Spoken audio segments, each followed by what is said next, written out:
ખૂબ ખૂબ આભાર। આજ રોજ વડોદરા શહેર ખાતે આમ આદમી પાર્ટી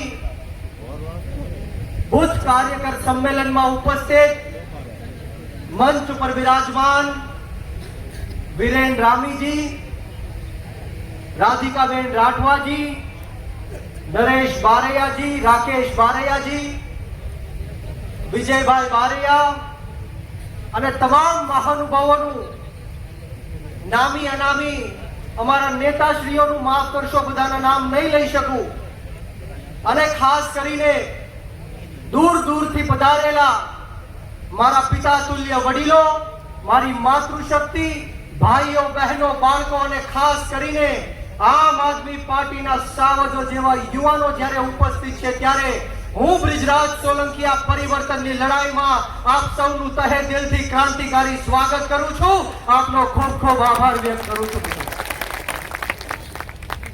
મિત્રો, વિશેષ વાતો નથી કરવી। બધાને ખ્યાલ છે કે જ્યારે જ્યારે પણ આમ આદમી પાર્ટીની સભાઓ થાય ત્યારે ત્યારે આ ભ્રષ્ટાચારી ભારતીય જનતા પાર્ટીના નેતાઓ એમ કેમ પ્રકારે તાઇફાઓ કરે છે, સભા ન દેવા થવા માટે પ્રયત્ન કરે છે, અને આ સભામાં આપણી વચ્ચે પ્રેસ અને ઇલેક્ટ્રોનિક મીડિયાના મારા મિત્રો ઉપસ્થિત છે। ખડે પગે આપણી સેવા અને સુરક્ષા માટે પોલીસના લોકો પણ ઉપસ્થિત છે, એમની માટે સૌપ્રથમ તો એકવાર જોરદાર તાળીઓ થઈ જાય। મિત્રો, ગઈકાલે આમ આદમી પાર્ટીના રાષ્ટ્રીય સંયોજક, આમ આદમી પાર્ટીના સુપ્રીમો, અને હું હર હંમેશ કહું છું કે ભારત દેશની અંદર જે ભ્રષ્ટાચારના વિરુદ્ધમાં મહાભારત ચાલી રહી છે, એ મહાભારતના અર્જુન એવા અરવિંદ કેજરીવાલ સાહેબની ગઈકાલે જ્યારે અમદાવાદ ખાતે સભા હતી ત્યારે પાર્ટી પ્લોટના માલિકને આ ભાજપના નેતાઓએ ધાક ધમકી આપવાનું કામ કર્યું। એમને કીધું કે આ પાર્ટી પ્લોટ બંધ કરાવી દેશું, તમને જેલમાં નાખી દેશું, તમારી ઉપર ખોટી એફઆઈઆર કરશું। ત્યારે તાત્કાલિક ધોરણે સાણંદ ખાતે બુથ કાર્યકર્તા સંમેલનનું આયોજન કરવામાં આવ્યું। ત્યારે હર હંમેશ આપણે જોઈએ છીએ કે જ્યારે જ્યારે પણ આમ આદમી પાર્ટીની સભાઓ હોય ત્યારે ત્યારે કોઈકને મોકલીને પ્રશ્ન પૂછવાનું કામ કરાવડાવે, આપણા નેતાઓ ઉપર હુમલાઓ કરાવડાવે, જૂતા ફેંકવાનું કામ કરે, સભાઓ રોકવાનું કામ કરે। આમ આદમી પાર્ટીની સભાઓ ન થાય એની માટે સંપૂર્ણ પ્રયત્નો આ ભારતીય જનતા પાર્ટીના નેતાઓ કરે છે। ત્યારે આ જાહેર મંચ ઉપરથી આ ભ્રષ્ટાચારી ભારતીય જનતા પાર્ટીના નેતાઓને હું કહેવા માંગીશ કે તમે ગમે એટલા અન્યાય કરો, અત્યાચાર કરો, ખોટા કેસો કરો, જેલમાં નાખો, પરંતુ અમે ગરીબ ખેડૂતના દીકરા તમારી સામે મોરે મોરો દઈ દેવા માટે તૈયાર છે। આમ આદમી પાર્ટીના સૈનિકો તૈયાર છે, તમે તૈયાર થઈ જાજો।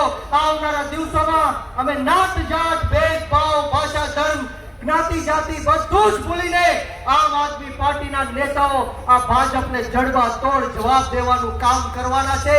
બોલો, દેવો છે જડબા તોડ જવાબ? આપણી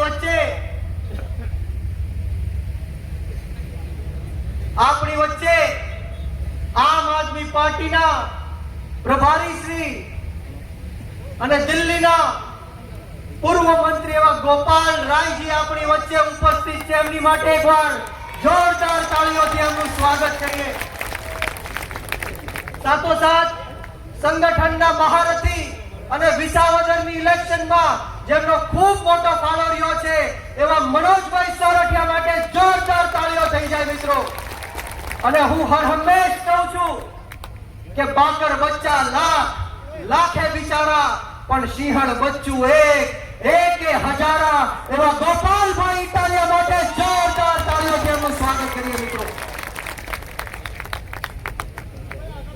આપણી વચ્ચે ગોપાલભાઈ ઇટાલિયા, મનોજભાઈ સોરઠિયા, ગોપાલ રાયજી, તમામ નેતાઓ ઉપસ્થિત થઈ રહ્યા છે। ત્યારે આપણે સવે આપણી જગ્યા લઈ લેવાની છે। હું દૂર દૂર સુધી જોઈ શકું છું કે ખુરશીઓ ભરાઈ ગઈ માફ કરજો જેને તકલીફ પડે છે એમને. આપણી જે વ્યવસ્થા છે એના કરતા પણ વધારે લોકો આજની આ ભૂત કાર્યકર્તા સંમેલનમાં ઉપસ્થિત થયા છે. ત્યારે મિત્રો વાત એ કરતો હતો કે છેલ્લા 30 વર્ષથી આ ભારતીય જનતા પાર્ટીનું શાસન છે.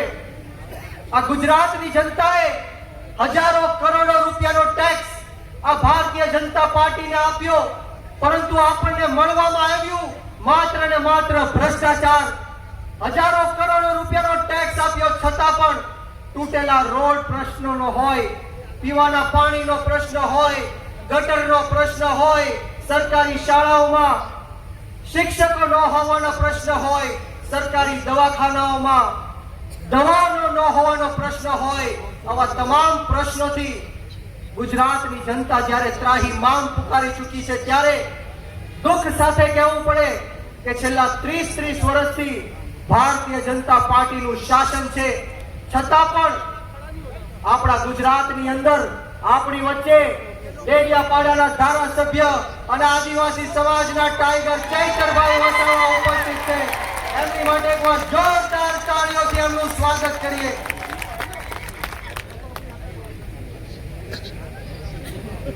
સાથોસાથ નિરંજનભાઈ વસાવા અને સમગ્ર ટીમ અહીંયા ઉપસ્થિત છે. ત્યારે તહે દિલથી એ તમામ નેતાઓનું આ તકે હું સ્વાગત કરું છું.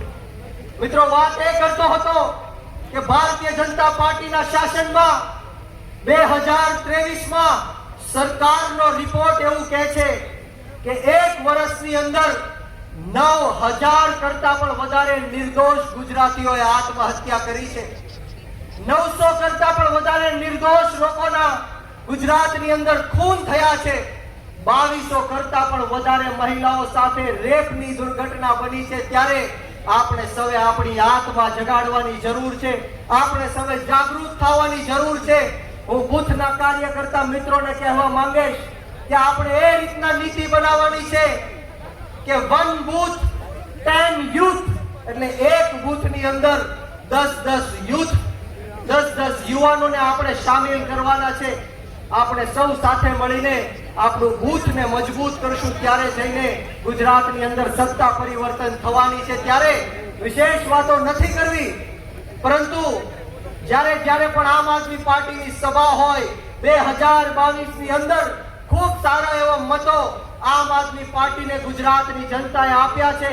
41 લાખ કરતા પણ વધારે મત ગુજરાતની જનતાએ આમ આદમી પાર્ટીને આપ્યા છે. ત્યારે હું તમામ બૂથના કાર્યકર્તાઓને કહેવા માંગીશ, તમામ કાર્યકર્તાઓને, નેતાઓને કહેવા માંગીશ કે જો આ 41 લાખ મતદારો સુધી આપણે પહોંચી ગયા અને આ 41 લાખ મતદારોને માત્ર 3 જણાને વોટ આપણે આમ આદમી પાર્ટીમાં અપાવી દીધો, તો કોઈના બાપની તાકાત નથી કે આમ આદમી પાર્ટીની સરકાર બનતા રોકી શકે. આ ભ્રષ્ટાચારી ભારતીય જનતા પાર્ટીની સરકાર 1,20,00,000 મતે આ સરકાર બનાવી છે. ત્યારે 41 લાખ મતદાર સુધી આપણે પહોંચવાનું છે અને એમને જાગૃત કરવાના છે અને એમના 3 મત આપણે આમ આદમી પાર્ટીમાં નખાવાના છે. ત્યારે કોઈ આપણે મનોબળ તોડવાની જરૂર નથી, કોઈ નિરાશ થવાની જરૂર નથી, કોઈ થાકવાની જરૂર નથી. હું આજે યુવાન છું અને 24 કલાક આમ આદમી પાર્ટીને મેં ફાળવ્યા છે. ત્યારે હું મારી છેલ્લી વાત કરીને મારી વાણીને વિરામ આપીશ કે લહેરો